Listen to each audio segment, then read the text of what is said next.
E agora nós conversamos ao vivo aqui no Jornal Gente da Rádio Bandeirantes, às 9h19, com o professor de Relações Internacionais, Antônio Jorge Ramalho. Professor, seja muito bem-vindo ao nosso programa. E eu começo perguntando ao senhor, os ataques não se concentram somente na região de Donbás.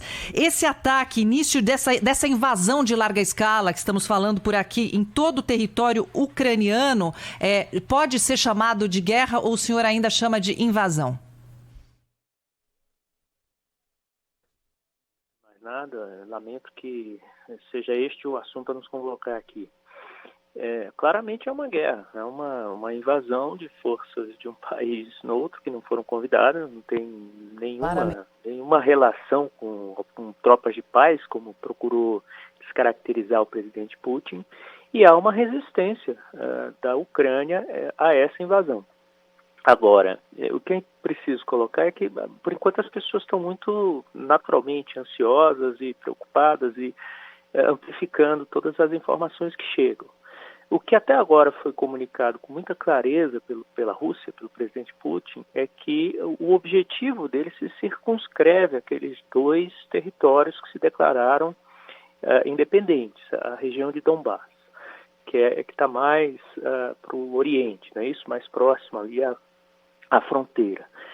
Entretanto, há claramente uma manifestação militar, né, uma manifestação de força em outros pontos da Ucrânia, mas isso funciona muito mais como uma sinalização de que uma resistência ucraniana pode custar muito caro, por um lado, e por outro lado, como um instrumento como uma espécie de um torniquete, um instrumento de pressão, porque, na verdade, o que a Rússia está fazendo é limitar a capacidade ucraniana de funcionar economicamente. Ela está lançando uma mensagem muito clara de que pode destruir as linhas comerciais da Ucrânia. E isso é muito importante que o senhor está dizendo, porque normalmente, o senhor me corrija se eu estiver errada, quem começa uma guerra acaba perdendo a razão. Mas até que ponto a reclamação dos russos estão corretas? É uma pergunta bem polêmica, tá, professor? E quando falam que após a queda do Muro de Berlim, Europa e Estados Unidos não cumpriram o acordo de não expandir a OTAN para ex-países de influência soviética, e também, né, isso que o senhor acabou de falar, da região de Donbás, que é uma região de maioria russa.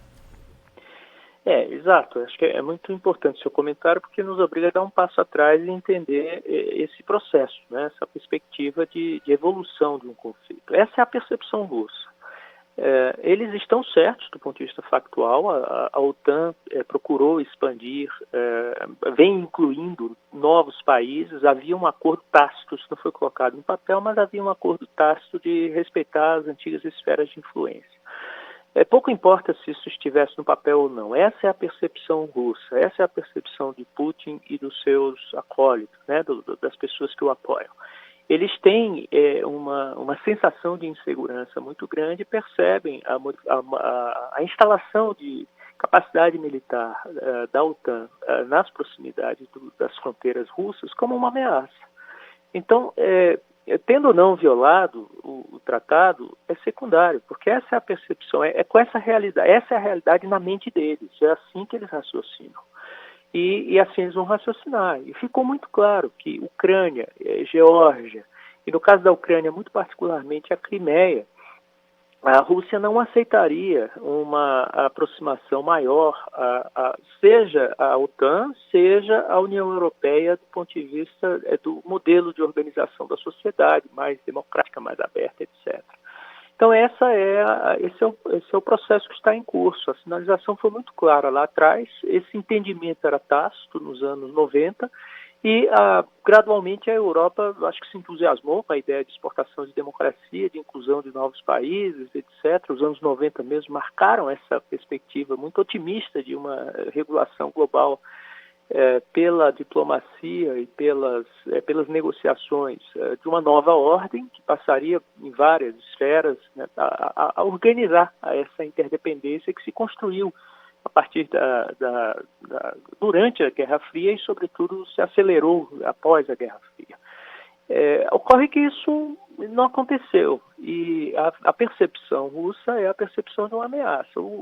O que deslanchou esse processo, nós tínhamos já uma sensação de hostilidade, na verdade, nessa região, desde 2014, desde a invasão da Crimeia, a anexação pela força. A Rússia deixou muito claro que ela não aceitaria uma expansão tanto do modelo político, digamos, quanto da aliança militar para que envolvesse a Ucrânia e que envolvesse a Geórgia. Ela sempre deixou isso muito claro e está agindo conforme a sua posição tradicional.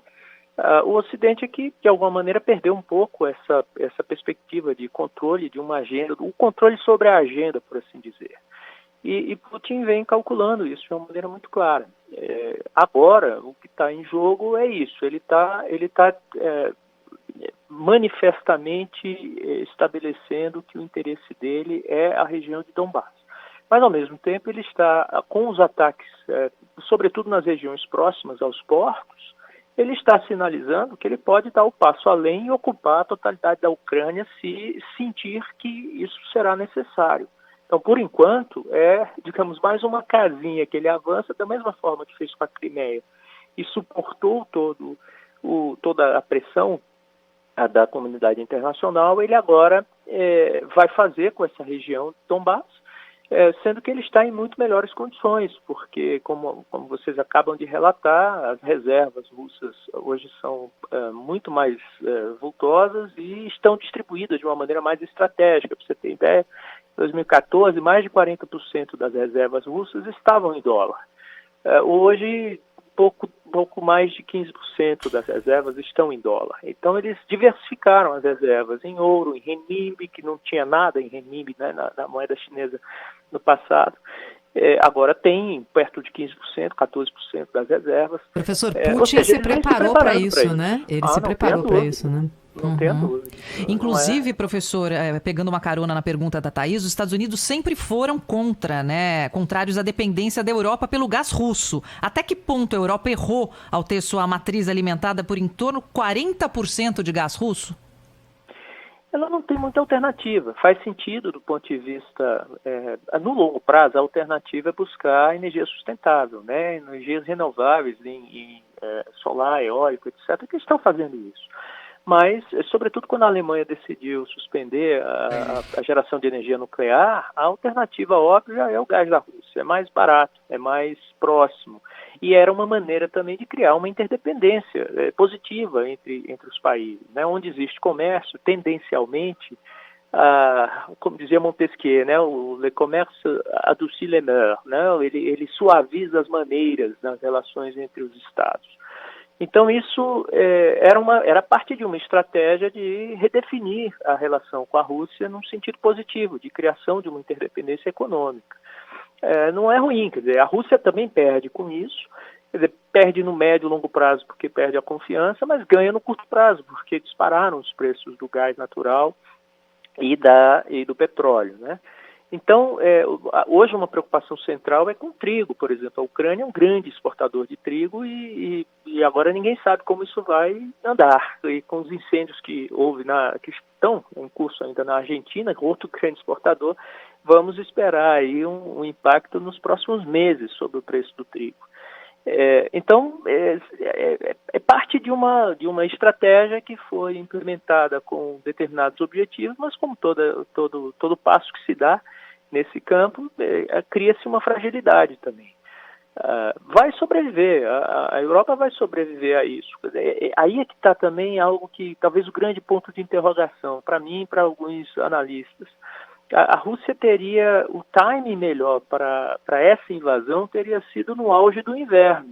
Nós já não estamos no auge do inverno, já está acabando o inverno.